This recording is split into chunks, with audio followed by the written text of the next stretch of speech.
जोहोलावफोर जोहोलाव बैसोआव रंजा, जेसेदिन नोङो जोहोलावैनो थागोन एसेदिन नोङो रंजा बाजायै था, आरो नोङो जेखौनो गोसो जायो बेखौनो माव। आन्थाय गोसोखां, नोङो जेखि मावा इसोरा बेखौ बिसार खालामगोन। जोहोलावफोर, नोंसोरो संसाराव थानाय समाव जोहोलाव जानायखाय, गोरा देहा थानायखाय नोंसोरो फोरबोखौ नाङा जालांबाय। बेखायनो नोंसोरो संसाराव थानाय समाव गोसो बायदि थाबायनो हमबाय। गोसोखां जोहोलावफोर, मुगाया जोंनि थाखाय गोब्राब जाबाय। नोंसोरो जौनि बासायाव गोदोनो नांला, निसानि उखुन्दैयाव उरायनो नांला।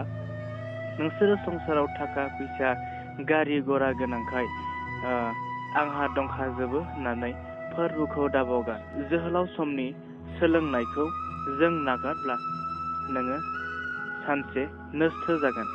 सानसे समाव जेब्ला नोङो बिफा जागोन अब्ला नोंनि गथ'नो नोङो मा होनना बुजायनो? जोहोलाव समाव नों बिमा बिफानि सायाव गोसो बायदि जादों लोंदों। सानसे समाव नोङो हिसाब होनांगोन। नोङो र' बुंब्लाबो गनाय नङा, गाबब्लाबो गनाय नङा। बेखायनो जोहोलाव समाव गाव गावनि जिबनखौ बेसेन गैयै दाखालाम। नोंसोरो संसाराव थानाय समाव फोरबोखौ गोसोखां।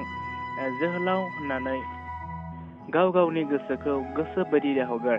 नोंसोरो संसाराव थानाय समाव जेसेदिन नोङो थागोन एसेदिन नोङो फोरबोखौ गोसोखांदो। बे बोथोरा जोंखौ फोरबोखौ गोसोखांहोनायनि खाबुआ बेनो। जोहोलावफोर, जोहोलाव जानायखाय नोंसोरो संसारनि हाबिलासाव दागोजाव। संसाराव गोबांथार निसा बुस्थुफोर ओंखारबाय, नोंसोरो बेफोर निसायाव दागबफा। जोहोलाव समाव मोजां गाज्रि सायख'नो हानाय सम। उन्दै समाव जोंनि बिमा बिफाफ्रा जेखौनो दौवो बेखौनो जायोमोन।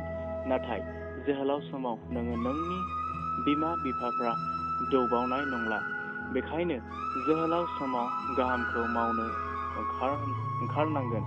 जोहोलाव समाव नोङो गासैखौबो मावजोबनो हायो, मोजांब्लाबो गाज्रिब्लाबो। नाथाय सायख'नांगोन, नङाब्ला बिसाराव गसंनांगोन।